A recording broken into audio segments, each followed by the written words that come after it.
আল্লাহ তাআলার কাছে দোয়া করি আল্লাহ তাআলা তাদের শাহাদাতকে কবুল করুন। এখনো তারা হাসপাতালে আছে, পঙ্গুত্ব বরণ করেছে, কারো হাত কাটা গেছে, কারো পা কাটা গেছে, কারো চোখ নষ্ট হয়ে গেছে, তারা চিকিৎসাধীন আছে।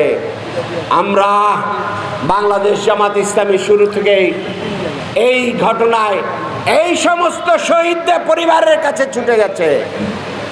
আজকে এখানে 46 পরিবারের কাছে জামাত ইসলামী এসেছে।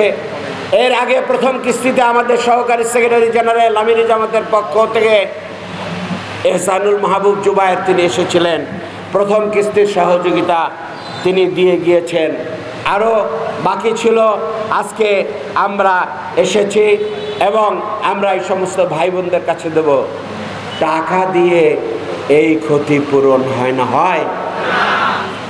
আল্লাহর কাছে দোয়া করি, আল্লাহ এই সমস্ত শহীদরা বাংলাদেশের জন্য রক্ত দিয়েছে, আল্লাহ তুমি তাদের পরিবারের যে অভাব তৈরি হয়েছে সেটা তুমি পুরা করে দাও। আমার ভাই বোন যারা আছে, তাদের স্ত্রী পুত্র পরিজন বাবা মা, তাদেরকে বলতে চাই, দেশবাসী বিশ্ববাসী এই সমস্ত সন্তানদের জন্য গর্বিত। আমরা দোয়া করি আজকে গোটা পৃথিবী তাদের জন্য একটি নতুন দিশা পেয়েছে, বাংলাদেশ ফ্যাসিজম থেকে মুক্ত হয়েছে। যুগে যুগে এই সমস্ত ফ্যাসিস্টদের বিরুদ্ধে এইরকম দাঁড়িয়ে গিয়ে যে ঐতিহাসিক নজির সৃষ্টি করেছে বাংলাদেশে, সেই নজিরদের মধ্যে শ্রেষ্ঠতম নজির আমাদের আবু সাঈদ সহ এই 1000 শহীদরা সেই নজির স্থাপন করেছে। আপনার ফরাসি বিপ্লব হয়েছে, তারপরে বাংলাদেশে বহু ধরনের বিপ্লব হয়েছে, কিন্তু বাংলাদেশে 5ই আগস্ট এবং জুলাই থেকে আগস্ট পর্যন্ত যে বিপ্লব হয়েছে সেটা নজিরবিহীন বিপ্লব।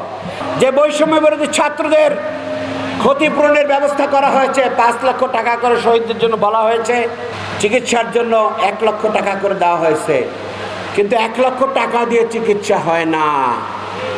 তাদের চিকিৎসার জন্য যা দরকার সেই ব্যাপারে কার্যকরী ব্যবস্থা নেওয়ার জন্য আমরা দাবি জানাচ্ছি, যেন একজন ছাত্র পঙ্গু হলেও তিনি যেন কর্মক্ষম হতে পারেন সেই ধরনের ব্যবস্থা, আর্টিফিশিয়াল ব্যবস্থাগুলো আপনারা করার উদ্যোগ নেন।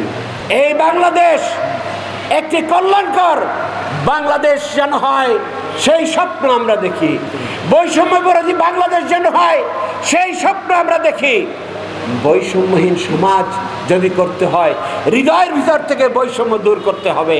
শুধু রাষ্ট্র আর সরকার পরিবর্তন হলে বৈষম্য হয় না, আদর্শ দিয়ে বৈষম্যর পরিবর্তন আনতে হয়। মানুষের কল্যাণ, শান্তি, বৈষম্যহীন সমাজ নিশ্চয়তা দেয়। আমি আপনাদেরকে আহ্বান জানাই, আসুন বাংলাদেশকে সেই ধরনের একটি কল্যাণ রাষ্ট্রে পরিণত করার জন্য যে আজকে আমাদের আওয়াজ উঠেছে, সেই কল্যাণ রাষ্ট্র কায়েমের পথে দেশ এবং জাতিকে ঐক্যবদ্ধভাবে এগিয়ে আসার আহ্বান জানিয়ে আমার কথা শেষ করছি।